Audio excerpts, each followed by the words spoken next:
আস্তে এবার মাইরা আর কোনো কথা হবে না, এবার একটু আমি বলবো আর আপনারা চুপচাপ শ্রবণ করবেন। কেমন? কৃষ্ণ কলিযুগে যে গৌর হলো, তাহলে লক্ষ্য করে দেখেন বাবা, সাধারণ জগতে কোনো ভক্তের ডাকে আসেনি, এসেছিল কার ডাকে? না, শান্তিপুরের মাটিতে পুরো অদ্বৈত আচার্য গোসাই। তাহলে ভালো করে ভেবে দেখেন বাবা, পৃথিবীতে ভক্তের অভাব ছিল না, লাখ লাখ ভক্ত, কোটি কোটি ভক্ত আছে, কিন্তু এসেছিল কার ডাকে? না, শান্তিপুরের মাটিতে বুড়ো অদ্বৈত আচার্য গোসাই।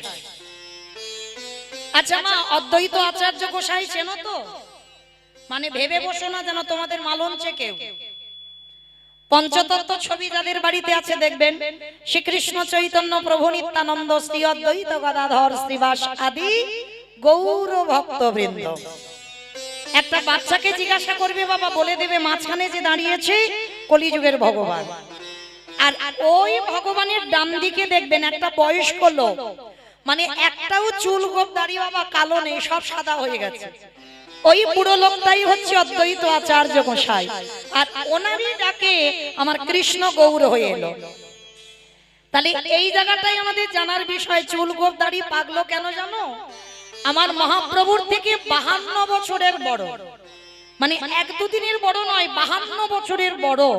তার যিনি 52 বছরের বড় হবে বাবা, তার তো চুল গোপ দাড়ি পাকবেই। আর ওই মানুষটা 12 বছর, মানে এক যুগ তুলসী ভাসিয়ে সুরধনী গঙ্গার তীরে আমার কৃষ্ণকে গৌর করে টেনে এনেছে। কেন? নিজের শুধু মঙ্গলের জন্য নয়, গোটা কলির জীবের মঙ্গলের জন্য আজকের কৃষ্ণকে গৌর করে আনলো। কিন্তু এখানে আমাদের একটা প্রশ্ন রয়ে যায় বাবা। প্রথমেই বলেছে কীর্তন মানে অনুভব, আর কীর্তনটা হচ্ছে বাবা ঠিক নারকেলের মতো। আমার নারকেল দেখেছো? বাইরে একটা খসা থাকে, খসাটা ছাড়াবে নারকেলের স্বাদ পাবে? ওরে বাবা, বাইরের থেকে আবার ভিতরে আরো শক্ত, তাই না? ওইটাকে ভাঙতে হবে, ভেঙে যদি বাবা ওই শ্বাসটা বের করতে পারো, তারপরে তুমি নারকেলের স্বাদ পাবে। কীর্তন জিনিসটা এমন, ওই উপর থেকে শুনে গেলে হবে না, তলিয়ে ভাবার নাম হলো তত্ত্ব, ভিতরে যেতে হবে বাবা। তাহলে পৃথিবীতে এত ভক্ত ছিল, ওই বুড়ো লোকটার মধ্যে কতটা পাওয়ার বা ক্ষমতা ছিল, যার জন্য ওনারই ডাকে আসতে হলো। কি মায়ের একবার প্রশ্ন হচ্ছে না, মনের ভিতরে ঘোরাঘুরি করছে না, যে একেবারে একজনের ডাকে কেন আসতে হলো? নিশ্চয়ই তো কোনো ব্যাপার আছে বা ঘটনা আছে। ঘটনা তো অবশ্যই আছে, না হলে এত ভক্ত থাকতে একজনের ডাকে এলো কেন? আবার একটা দুটো দিন নয়, 12 বছর তুলসী ভাসিয়ে ডাকতে হলো। তিনি কে জানো? যার একটা নাম হচ্ছে বাবা মৃত্যুঞ্জয়। আমাইরা মৃত্যুঞ্জয় কোন ঠাকুরকে বলে গো? কালী ঠাকুর। কালী ঠাকুর, শিব ঠাকুর। শিব ঠাকুরের একটা নাম হচ্ছে মৃত্যুঞ্জয়। কেন মৃত্যুঞ্জয় বলা হলো? সত্য, ত্রেতা, দ্বাপর এই 3 যুগে আমার বাবার মরণ হয়নি, একই শিব। আর ওই বাবা কলিযুগের মাটিতে হয়েছে অদ্বৈত আচার্য গোসাই। এইবার আমাদের জানতে হবে বাবা, যে এই যে কলিযুগের মাটিতে অদ্বৈত হলো, শিব নয়। এই যে কাল আর পরশু, যেমন পরশু দিন আমাদের ব্রত, কালকের অনেক ব্রত করবেন। কি জানো একটা ব্রত আছে না? জন্মাষ্টমী। হাই ভগবান, নাকি জন্মাষ্টমী দেখেছো? মানে কত উপবাস করে, ওই জন্য মনে আছে জন্মাষ্টমী কালকে। আমার কালকে কি গো? হ্যাঁ, শিব চতুর্দশী। এই যে শিব চতুর্দশী ব্রত কালকে যারা যারা করবে, ওমা একবার একটু দেখিয়ে দাও তো কতজন করবে, একবার হাতটা তুলে। ওমা হাত ওঠে না কেন?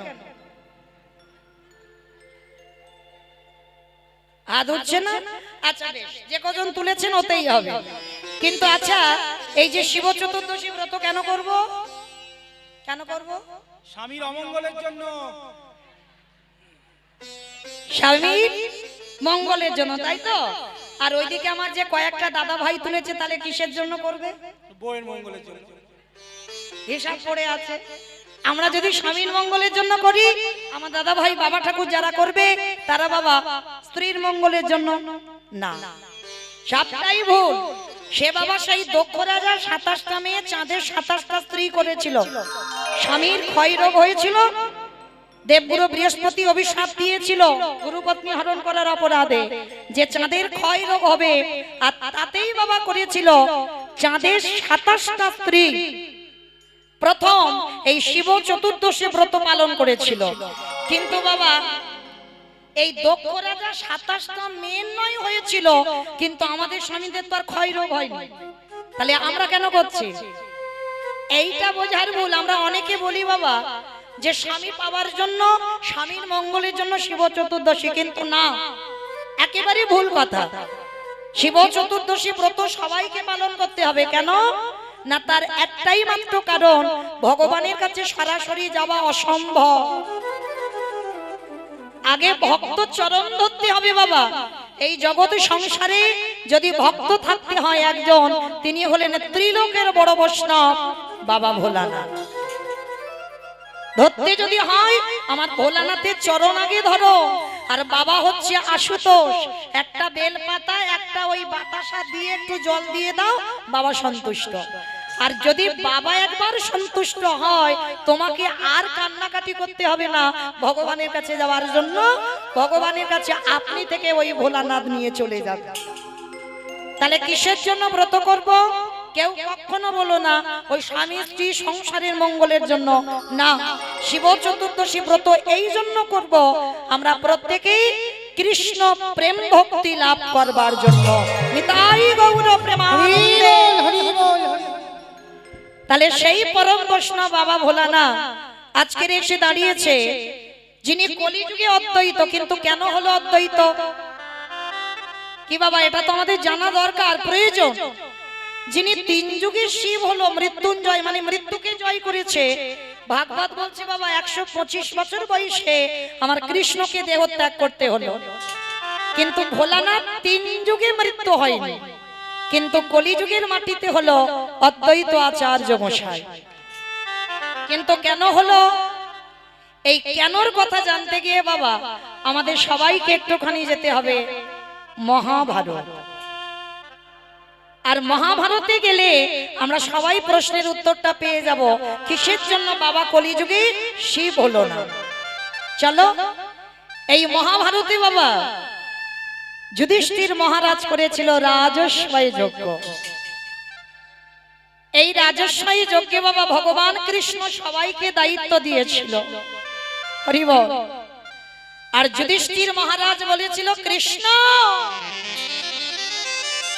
কৃষ্ণ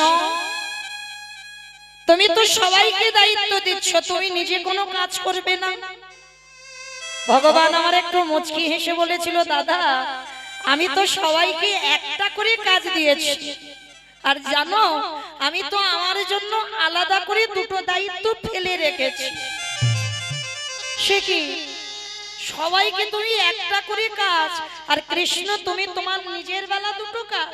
কি কি কাজ করবে কৃষ্ণ বলে, জানো দাদা আমার প্রথম বারেই কর্ম হবে এই যজ্ঞে। যত যত ভক্ত আসবে, সাধুগুরু বৈষ্ণব আসবে, আমি কৃষ্ণ দয়াময় হয়ে সবার প্রথমে আমি নিজের হাতে তাদের চরণ যুগল ধৌত করে দেব। চমকে উঠেছে যুধিষ্ঠির দাদা, অসম্ভব। কৃষ্ণ কে কোন জাতের মানুষ আসবে, কে নিচু জাত কে উঁচু জাত, জাতির ঠিক নেই, আর তুই সবার পা ধোবাবি। ভগবান আমার একটু মুচকি হেসে বলছে, দাদা কোন কালেই আমার জাতের বিচার ছিল না। কে নিচু জাত কে উঁচু জাত, কে হিন্দু কে মুসলমান, এটা যদি আমার থাকতো তাহলে আমি ত্রেতা যুগে গুহক চণ্ডালকে কৃপা করতাম না। এটা যদি থাকতো তাহলে মলয় চাঁদ কাজী বিধর্মী মুসলমানকে প্রেম দিতাম না।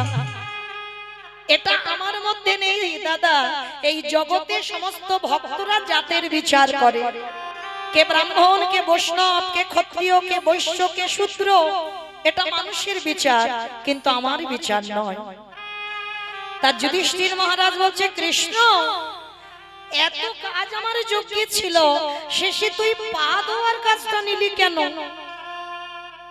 বাবা এই জায়গাটা একটু আস্বাদন করবেন। ভগবান হয়ে যার ইচ্ছাতে জগতে চলে, যে মনে করলে বাবা একটা সেকেন্ডে পৃথিবীটাকে লয় প্রলয় করে দিতে পারে, সেই ভগবান আজকের পা ধোয়াচ্ছে কেন? নিজে আচরি ধর্ম জীবের শিখায়, নিজে না করলে ধর্ম জীবকে শেখানো না যায়।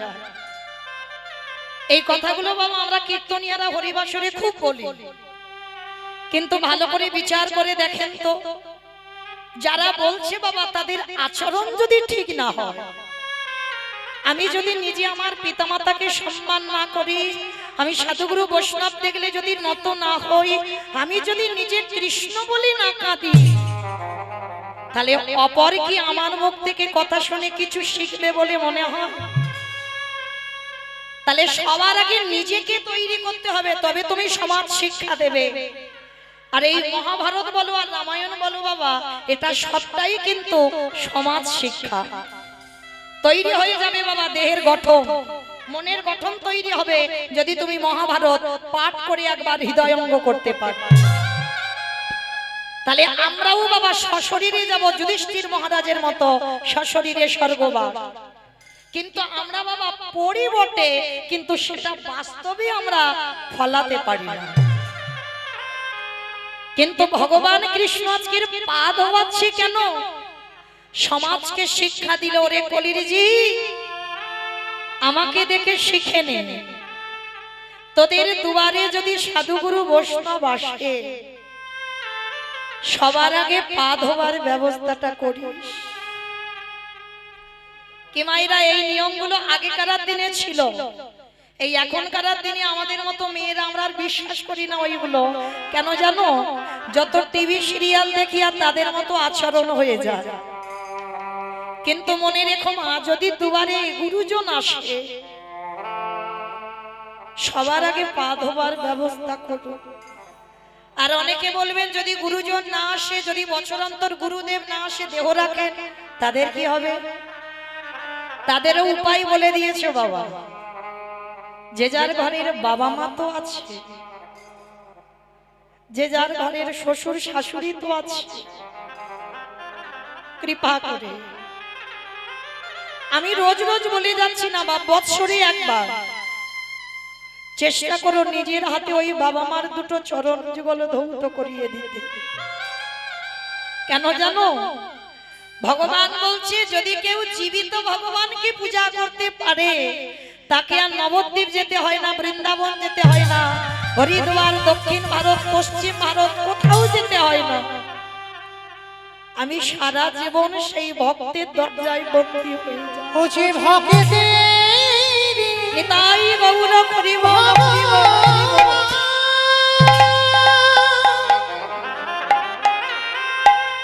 ওছে ভক্ত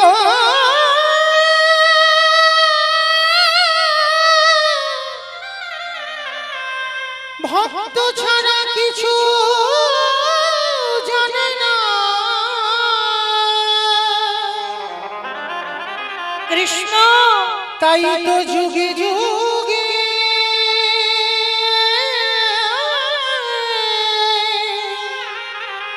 ও যে ভক্তের কাছে ছুটে আসে। ভগবান সমাজকে শিক্ষা দেওয়ার জন্য আজকের পা ধোয়াচ্ছে। শুধু পা ধোয়ালো নয় বাবা, আরো একটা কাজ করেছিল। কি কাজ জানো? যত যত ভক্ত এসে প্রসাদ পেয়েছিল, কৃষ্ণ দয়াময় ওই প্রসাদের পাতাগুলো তুলে নর্দমায় ফেলেছিল। শুধু নর্দমায় ফেললো না বাবা, ওর ভিতরে আরো একটা কাজ করেছিল। যত যত ভক্ত প্রসাদ পেয়েছিল, আমার কৃষ্ণ দয়াময় ওই পাতা থেকে এঁঠোগুলো তুলে নিয়ে আমার ভগবান আজকে সারা গায়ে মাখছে।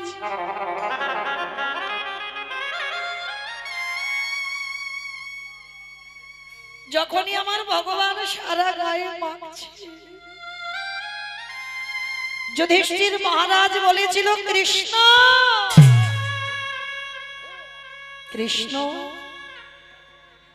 কে নিচু জাত কে উঁচু জাত এসেছে, ওদের পা ধোয়াচ্ছিস মেনে নেওয়া যায়, ওদের এঁঠো পাতাগুলো নর্দমায় ফেলছিস মেনে নেওয়া যায়, কিন্তু কৃষ্ণ ওদের এঁঠোগুলো নিয়ে তুই সারা গায়ে মাখছিস কেন? ভগবান মৃদু হেসে বলেছিল, দাদা এই জগতে ভক্তের এঁঠো আমি কেন মাখছি জানো? আমার গোনারে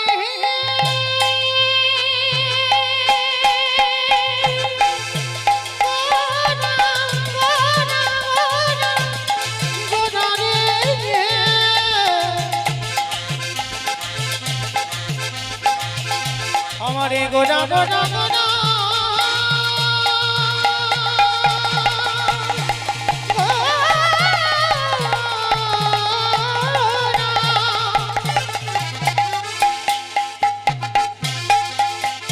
ওই নদী আর ছাড়ে গোনা গোনা নিতাই গোনা গোটা গোনা রে আজ নদী আয় উদাই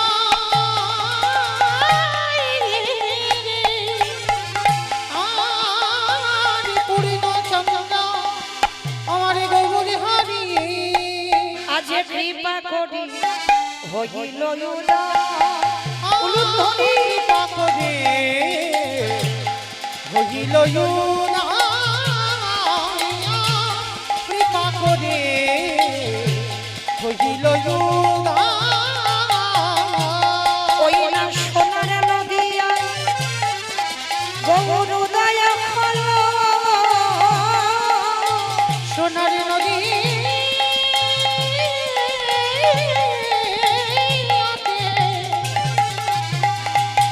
গৌরী নাই হলো ওই না কলির জীবে উদ্ধারিতে, সোনার নদী আতি উদয় হলো ওই না কৃষ্ণ প্রেমে প্রচারী, সোনার নদী আতি উদয় হলো বলি মানব জনম ধন্য করিতে, সোনার নদী আতি উদয় মুখে হলো হরি হরি হরি বলে নদী আতি উদয় তারি বহুল হরি নদী আতি উদয় হলো নদী আতি উদয় হলো কৃপা করে হইল উদয়। আর এটা কলিযুগ, আর এই কলিযুগে বাবা যাগযজ্ঞ নয়, ব্রত পূজা নয়, ধ্যান তপস্যা নয়। চৈতন্য মহাপ্রভু বললেন কেউ যদি ব্রত পূজা না করে তাতে অসুবিধা নাই, কেউ যদি বার ব্রত নাও করে তাতে অসুবিধা নাই, কেউ পূজা অর্চনা যদি না করে তাতেও অসুবিধা নাই, কেউ যদি যজ্ঞ অনুষ্ঠান না করে তাতেও অসুবিধা নাই, কিন্তু কলির মানুষকে একটাই পদ অবলম্বন করতে হবে, সেটা কি? হরির নাম হরির নাম হরির নাম এব কেবলম কেবল কলম নাস্তেব নাস্তেব নাস্তেব গতিরা গতিরা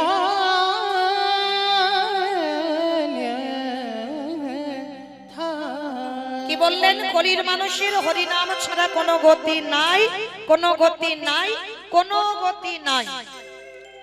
বাবা ঠাকুর মায়েরা আপনারা প্রশ্ন করবেন, মৌমিতা সকাল থেকে কীর্তনিয়াদের মুখে কীর্তন শুনছি, সবাই ওই একটাই কথা বলে যাচ্ছে, বলে হরিনাম শোনো, হরিনাম গাও, একাদশী করো, ভগবানের চরণে তুলসী দাও, ভগবানের ওই তুলসী গাছে জল দাও, একাদশীর উপবাস করো, ও ছাড়া তোমাদের গতি নাই।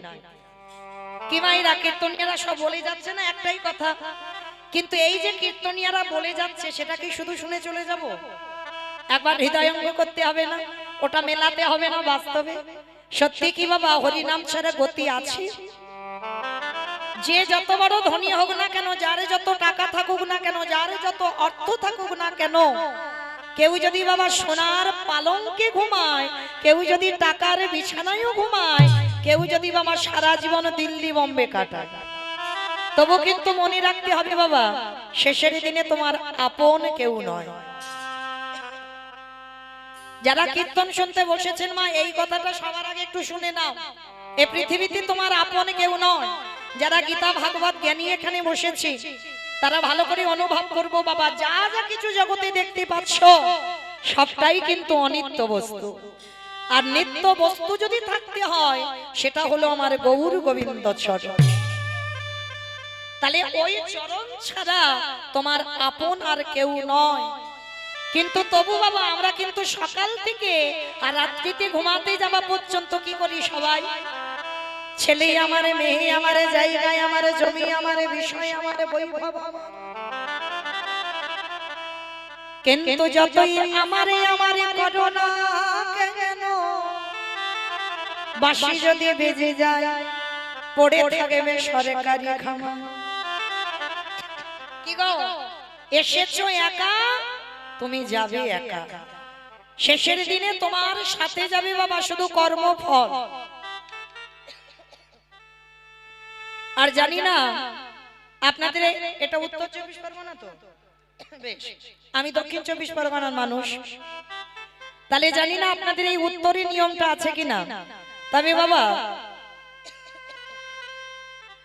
মানুষের মৃত্যুর পর সে যত বড় লোক হোক আর গরিব হোক, মানুষের মৃত্যুর পর দুটো জিনিস তাকে ভাড়া করতে হবে।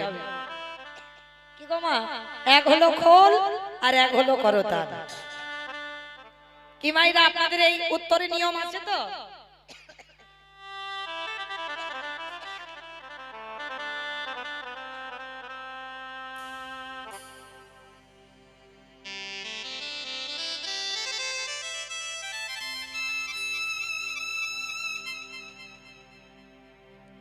তাহলে আপনাদের এই উত্তর 24 পরগনায় নিয়ম আছে, আমার ডায়মন্ড হারবার এলাকায়ও নিয়ম আছে বাবা। মানুষের মৃত্যুর পর দুটো জিনিস সাথে দিতে হয়, এক হলো খোল আর এক হলো করতাল।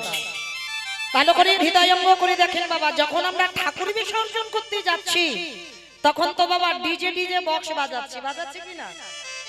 কিংবা আপনাদের এই উত্তরে হয়তো আমার দক্ষিণে এমন ধুমধাড়াক্কা বাজাবে না যেন হার্ট এক্ষুনি ব্লক হয়ে গেল। মানে অসুস্থ রোগী যদি থাকে বাবা সে তো হরিবোল হয়ে যাবে।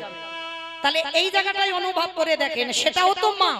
সে দুর্গা পূজা করো, লক্ষ্মী পূজা করো, কালী পূজা করো, সরস্বতী পূজা করো, যেই পূজা করো না কেন, যেদিন মাকে বিসর্জন করতে যাচ্ছ সেদিন শুধু বাবা ধুমধাড়াক্কা বাজনা নয়, এমনকি বাবা কত মানুষ নেচে নেচে মাকে বিসর্জনে যাচ্ছে।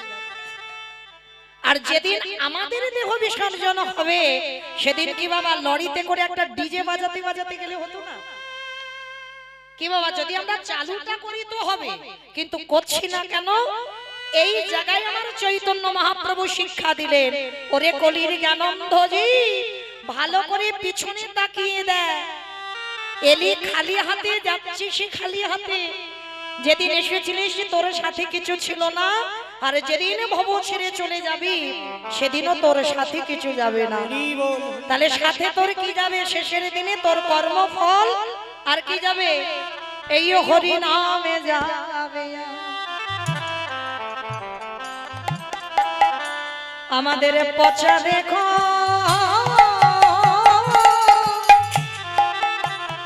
দেখো যাবে, যেদিন তুমি ভব পারে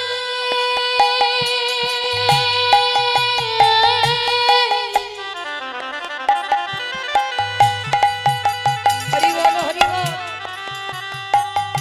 যেদিন ভব পারে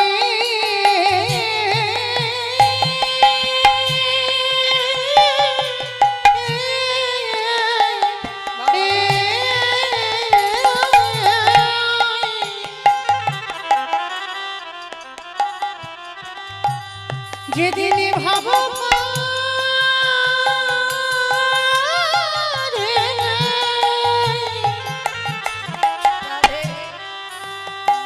ওই ভব পারে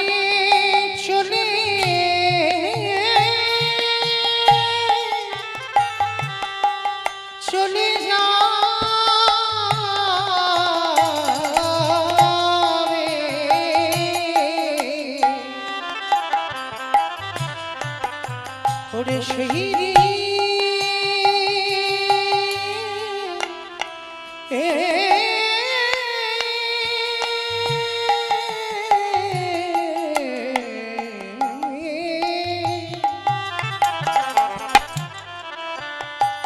সেই দিনে নামে যাবে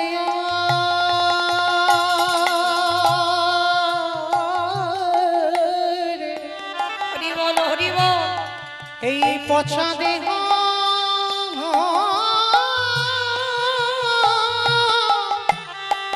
দেহ যাবে। আস্তে। তাহলে চলের মায়েরা, আজকে আমরা সবাই জানলাম ভগবানের চরণ আশ্রয় ছাড়া আমাদের কোনো গতি নাই।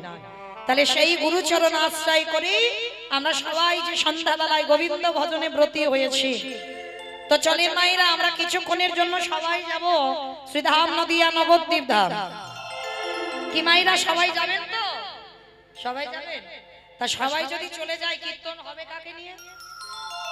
হ্যাঁ, কেউ যাব না বাবা, সবার দেহগুলো থাকবে আপনাদের এই মালঞ্চ হরিবাসর, এই যে গঙ্গার পাড়ে, আর আমাদের মনগুলো যাবে সুরধনী গঙ্গার তীরে। আর সেই সুরধনী গঙ্গার তীরে গিয়ে দেখব সত্যতে নারায়ণ, ত্রেতাতে রাম, দাপরে কৃষ্ণ, আর কলিতে হলো শ্রীকৃষ্ণ চৈতন্য মহাপ্রভু। কৃষ্ণ যে কলিযুগে গৌর হলো, যেদিন নদিয়ায় এসেছিল, মা নদিয়ার অবস্থাটা কেমন ছিল? আমায়েরা ভালো করে বলেন, আপনাদের এই যে গঙ্গার পাড়ে প্রতিনিয়ত কি এত সুন্দর ভক্ত পদধূলা পড়ে? পড়ে না তো, আজকের পড়েছে। তা যেদিন আমার চৈতন্য মহাপ্রভু আবির্ভূত হন, সেদিন নদিয়ার অবস্থাটা কেমন ছিল জানো? বৈষ্ণব মহাজনেরা বৈষ্ণব পদ লিখেছে, কত সুন্দর কথা দেখো। আজ নদিগা উদয়গিরি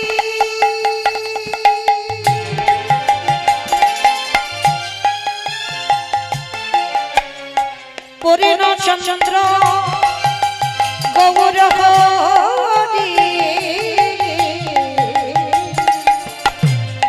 আজ নদিয়া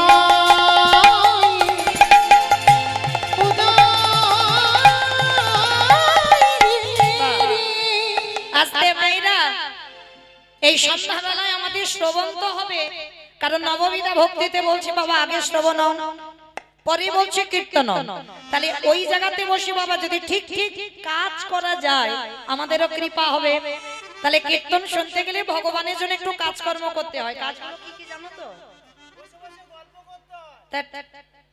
বসে বসে নাকি গল্প করতে হয়, শঙ্খধ্বনি, উলুধ্বনি, আর যাদের যাদের হাতগুলো এসেছে, যাদের হাত আসেনি মা বলবো না, কি মাইরা সবার হাত আছে তো? যাদের আছে কই একবার দেখান। নিতাই গৌর প্রেমানন্দে কই এবার একটু প্রেম সে উলুধ্বনি দেন একটু জোরে। আজ নদিগা উদয়গিরি, এই জগতে সবাই যে পাপ করে, কিন্তু ভগবান কৃষ্ণ কি বলছে জানো? দাদা আমি হলাম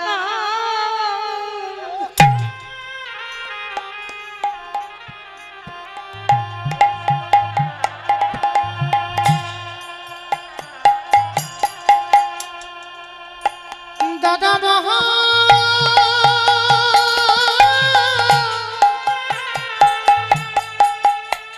মহাপাপী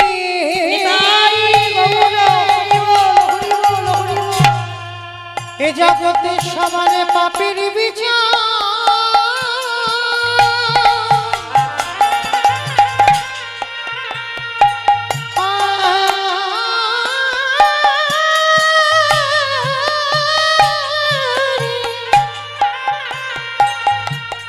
সবার পাপের বিচার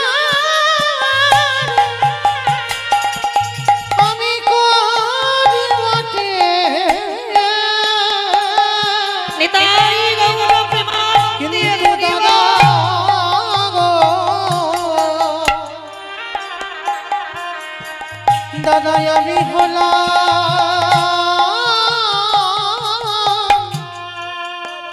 দাদা মহা